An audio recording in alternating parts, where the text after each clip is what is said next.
Big fan ako ng peach mango pie. Kaya naman naisipan ko na gumawa ng sarili kong version.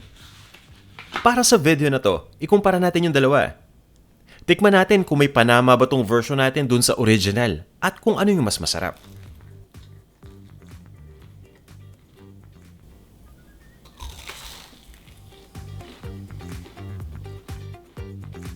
Welcome sa Panlasang Pinoy! Gawa naman tayo ng version natin ng peach mango pie. Makikita ninyo yung recipe sa description ng video na to. Tara, umpisa na natin. Unang-una, paghaluin lang muna natin yung diced peaches at mango sa isang bowl. Mga delata tong gamit ko, feel free na gumamit ng sariwa. Hinahalo ko lang mabuti yan at naglalagay na ako dyan ng asukal. Ito'y granulated white sugar, yung regular na asukal lang. Naglalagay din ako ng konting asin dito at ng vanilla extract. Fino-fold ko lang mabuti yan hanggang sa ma-distribute na lahat ng mga sangkap na yan at lulutuin na natin pagkatapos. Kuha lang tayo ng isang pan. Ininit ko na yung pan at ilagay na natin yung mixture dito. Pabayaan lang muna natin na kumulo yung mixture. So ang kailangan natin gawin dito ay ipa-evaporate lahat ng mga liquid. Naka-high heat lang ako at niluluto ko lang to ng mga 10 to 15 minutes o hanggang sa mag-evaporate na completely yung liquid. After mga 10 minutes, yung tipong malambot na yung peaches at mango, pwede na natin itong durugin. Kuha lang kayo ng tinidor. Tapos nun guys, ipipress lang natin yung tinidor hanggang sa madurog na itong mga to. Kung meron kayong potato masher, pwede nyo gamitin yun para mas mabilis. Yan, once na madurog na, itutuloy ko lang yung pagluto at papalaputin pa natin to. Pagdating sa pampalapot, gumagamit tayo dito ng slurry. Pag sinabi nating slurry, cornstarch and water lang yan. Pinaghahalo ko lang. Siguraduhin nyo lang na nahalo ng mabuti at room temperature lang yung water na kailangan natin. Ilagay na natin lahat ng to. Itutuloy ko lang yung pagluto habang hinahalo hanggang sa maging malapot na yung mixture natin. At once na maging ganito na itsura, ibig sabihin ready na yan. Ipa-cool down muna natin itong ating filling. Sarap. Ilalagay ko lang to sa isang malinis na bowl at itatabi ko lang muna. Ngayon, gawin na natin yung pambalot. Simplihan lang natin yung pambalot. Usually kasi dough ito, so naghahalo-halo tayo ng mga harina and everything, di ba? Pero dito sa ating recipe, slice of bread lang ang kailangan natin. Tasty bread, guys. Tinatanggal ko lang yung gilid. Itong gilid na tinanggal, pwede ninyong kainin or wag nyo muna itapon yan, ha? Makakagawa pa tayo ng bread pudding dyan. Ituturo ko sa inyo yan in the future, okay? So for now, dito muna tayo sa ating peach mango pie. Naglalagay lang ako ng harina dito sa aking rolling pin. At fina-flatten ko na itong mga slices ng tinapay. Siguraduhin lang natin ito na na-flat na natin mabuti,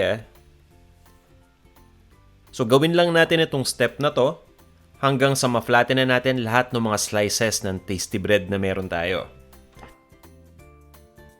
And guys, just so you know, itong recipe natin ay kayang gumawa ng hanggang 15 na peach mango pie.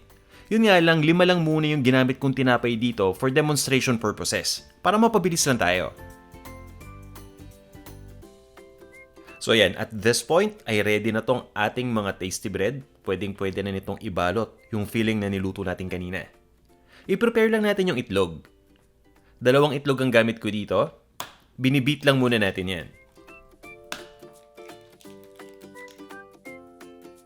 Pagdating nga pala dito sa itlog, napansin ko lang, mas madali palang i-beat ito kapag nasa room temperature. Kumpara dun sa galing sa refrigerator. Kaya naman ang ginagawa ko dyan kapag galing sa fridge yung itlog, nilalabas ko muna yan at ginagamit ko yan after mga 15 minutes.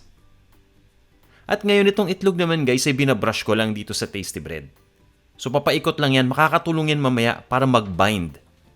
At kunin na natin itong ating peach mango pie mixture.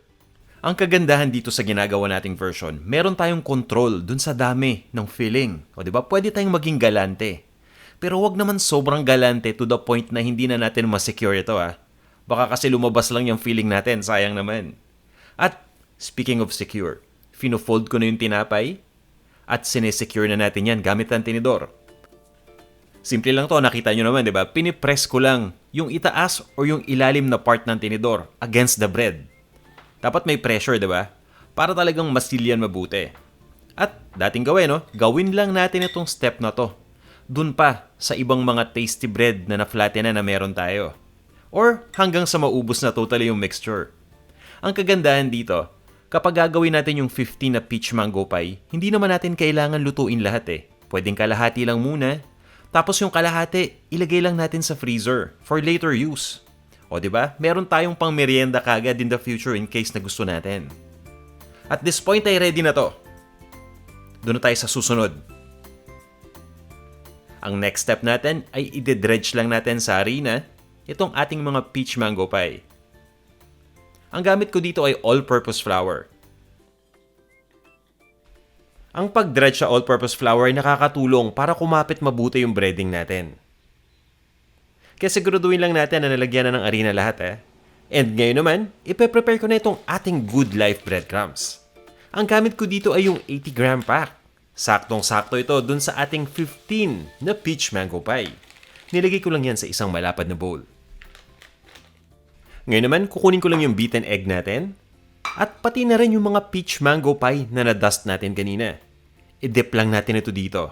Mapapansin niyo, di ba? Yung itlog kapit na. At i-roll lang natin ito dito sa ating Good Life breadcrumbs. Para mas kumapit mabuti, ang ginagawa ko dyan ay pinipress ko lang gently itong ating Good Life breadcrumbs. At tinutuloy ko lang yung same procedure hanggang sa makompleto na nating mabread lahat ng ating peach mango pie. Pinapabayaan ko muna to ng mga 5 to 7 minutes. Mas na-absorb kasi ng ating Good Life breadcrumbs yung moisture galing sa itlog at mas kumakapit itong mabuti. Ngayon guys, ito yung maganda dyan. Hindi natin to kailangan i-deep fry. Nagsispray lang ako ng konting cooking oil spray dito sa both sides. At i-air fry natin to. Okay, di ba? Mas lesser oil yung kailangan natin. I-arrange ko lang lahat sa air fryer yan. At iseset ko lang to ng 375 degrees Fahrenheit. At ini-air fry ko lang yan hanggang sa maging golden brown na yung top part. So i-check nyo lang. Pagkatapos, ina-adjust ko naman yung temperature sa 325 degrees. At niluluto ko yung kabilang side hanggang sa mag-golden brown na rin. So hindi natin pinapareho yung temperature. Dahil sa unang pag-air fry pa lang natin ng top part, naluluto din naman ng bahagya yung ilalim, di ba? Baka naman kasi mag-sobrang brown kapag pinareho natin na 375 degrees Fahrenheit. And at this point, okay na to. Itatabi ko lang muna to para mag-cool down. Kahit mga 5 minutes lang muna. Huwag natin kainin agad-agad dahil mainit pa yung filling niyan. Eto, pakinggan nyo. Ayos, crispy na. Ikumpara lang natin yung itsura. So makikita ninyo kapag tinabi ko na to, na hindi nagkakalayo yung size, pati yung korte. Yung distinction natin dito ay yung crisping Good Life breadcrumbs na nilagay natin. O, di ba? At yun na nga, ready na itong ating version ng peach mango pie.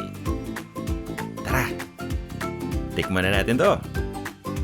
Unahin muna natin tong urig, and then yung version natin.